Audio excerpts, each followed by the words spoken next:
Hi, I'm Dave Blake with the Northwest Clean Air Agency. The Northwest Clean Air Agency is an agency of local government responsible for regulating air pollution sources in Island, Skagit, and Whatcom counties. Our damp climate here in the Pacific Northwest gives rise to one of the most common problems affecting indoor air quality: mold. When mold grows inside your home, it's unsightly, it smells, and if left untreated, it can do real damage to your property. Mold and water events can have a big impact on the resale value of your home. Exposure to mold has also been associated with health issues such as asthma, sinus problems, allergies, and more. We hope to convince you that it's in your family's best interest in terms of both money and health to prevent moisture and mold problems in the first place. Open your mouth real wide.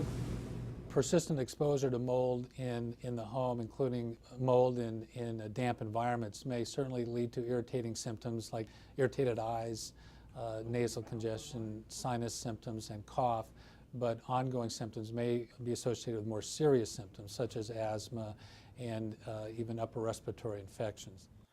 In the next few minutes, we'll explain why mold grows indoors and how to prevent it. We'll also cover how to effectively get rid of minor mold contamination yourself when you find it, and when it's time to call the experts.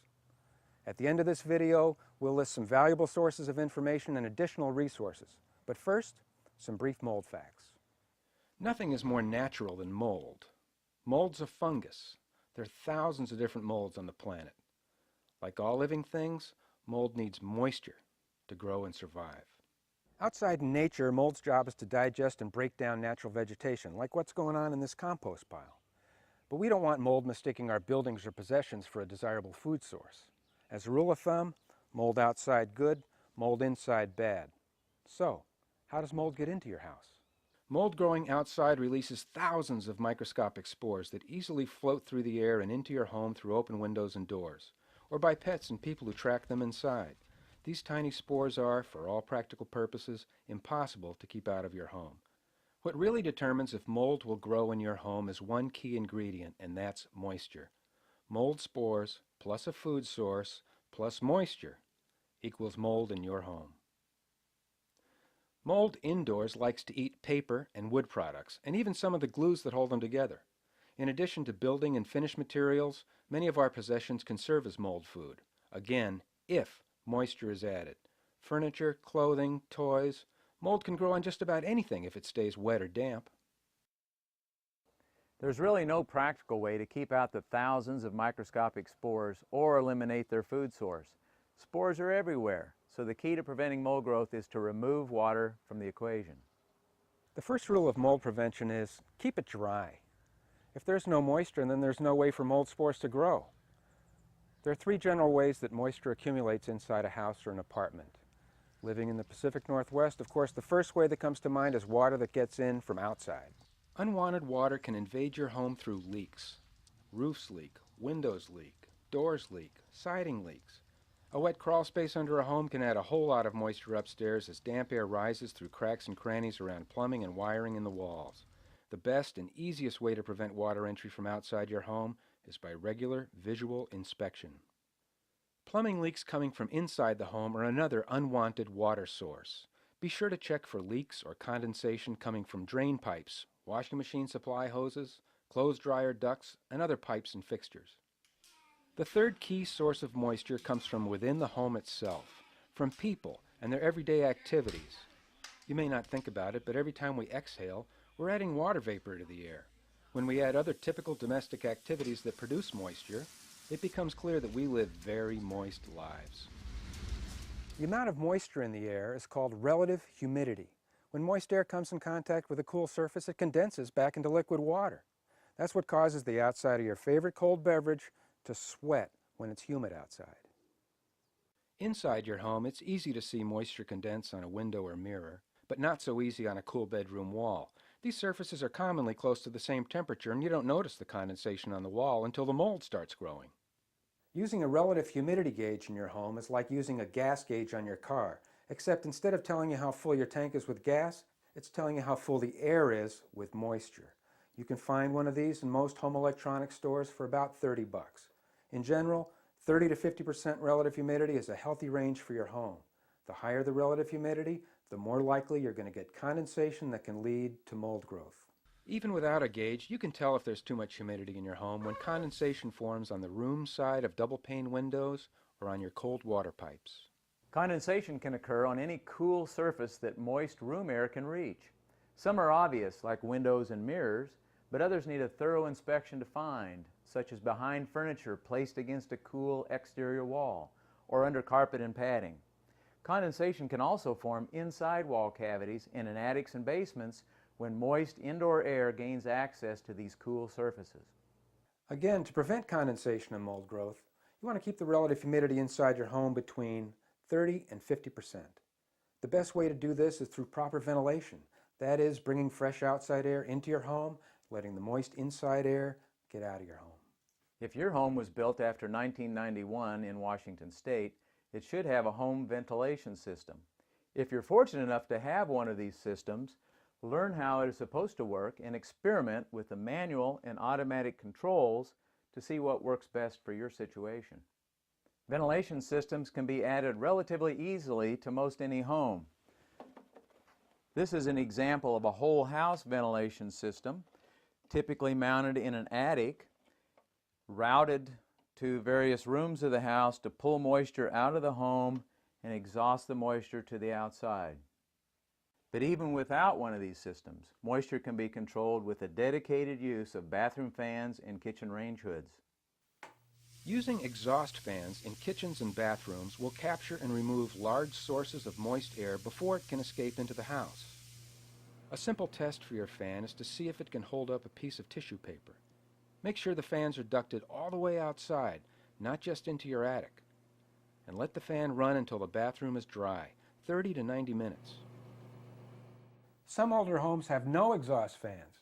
Lucky to have a window that opens, right? In this case, when the relative humidity gets too high, you just have to take matters into your own hands. If you briefly open all your doors and windows, you allow colder outside air to flush out the stale, moist air trapped inside. If it's breezy, this will only take a few minutes. Then close up and reheat to 70 degrees. You can do this even when it's wet outside because exchanging and warming the outside air lowers its relative humidity and reduces the risk of condensation and mold growth. The heat loss in your home is minimal because only the cooler air needs to be reheated. Your walls, furniture, and other possessions will not have time to get cold. How often to flush your home depends largely on the size of the home and how many people and pets are living in it. More people in a smaller space means more flushing will be necessary. Another way to reduce relative humidity is with a dehumidifier. These cost a little over $200 and are especially useful in basements and daylight basements. But you should note that dehumidifiers only work where the temperature is 65 degrees or warmer. So far, we've talked about what causes mold and how to prevent it from growing in your home. But what do you do if it's already there? Next, some tips on mold cleanup. The first step in mold cleanup is to identify and fix the source of moisture that caused the mold in the first place. Aim for a permanent solution, because if the moisture returns, so will the mold. The next decision is, do you clean or discard? It depends. Slick surfaced items can probably be washed clean. Porous or fleecy items may well need to be thrown away. If you're not sure about your sensitivity to mold, it's a good idea to protect yourself before you begin cleanup work. For small amounts of mold on slick surfaces like walls, you can mist it with soapy water. Then scrub it off and allow it to dry completely. Use tape and plastic to protect the surrounding area. Bleach really isn't recommended anymore. Detergent will work without bleach's problems. If the mold you find is dry, be careful not to disturb it. Those spores want to fly. Gently cover it with foil and tape until you're ready to clean it up. If you smell mold but don't see it, you may need to get aggressive with your inspection. This can mean looking inside wall cavities and other areas you suspect might be moldy from current or past moisture problems. For bigger jobs, detailed guidance for do-it-yourself mold cleanup is available from resources we list at the end of this video. But in a nutshell, if you're attacking mold growth in wall cavities or over larger surface areas, you need to ensure that mold spores don't escape from your work area to the rest of the house. So plastic sheeting is used to create small enclosures around the work area. And box fans can be placed in windows facing out to pull loose spores outside from the work area. Cut out and bag any moldy drywall, plus at least 2 feet of clean drywall in all directions, and dispose of it in your regular garbage. Wash mold off wood with plenty of elbow grease. Allow it to dry. Paint wood that was moldy with an alcohol-based shellac. Wipe down the inside of your plastic enclosure and bag it up for disposal. If your water leak is for sure fixed, you can now put your wall back together. Here are some examples of potential cleanup situations. Number 1 shows a situation you can easily clean yourself. For number 2, you can still do it yourself, but you'll want to isolate the work area with plastic sheeting and use a box fan to draw out any loose spores. If your situation looks like number 3, call the professionals. In general, testing for mold is not necessary. If you have obvious mold, you already know you have mold. You usually have no need to test to see what kind of mold it is. Only test if you need the results to make a decision. Testing for mold should be your last resort, and you will no doubt need some professional help. Thanks for watching. Please keep in mind that the information in this video is designed for use in cooler, damp climates like here in the Pacific Northwest. In hot and humid climates, you'll need more and different information. Remember, the best defense against mold is to keep your home dry, clean, and well ventilated. Stay tuned for a list of additional resources. On behalf of the Northwest Clean Air Agency, I'm Dave Blake.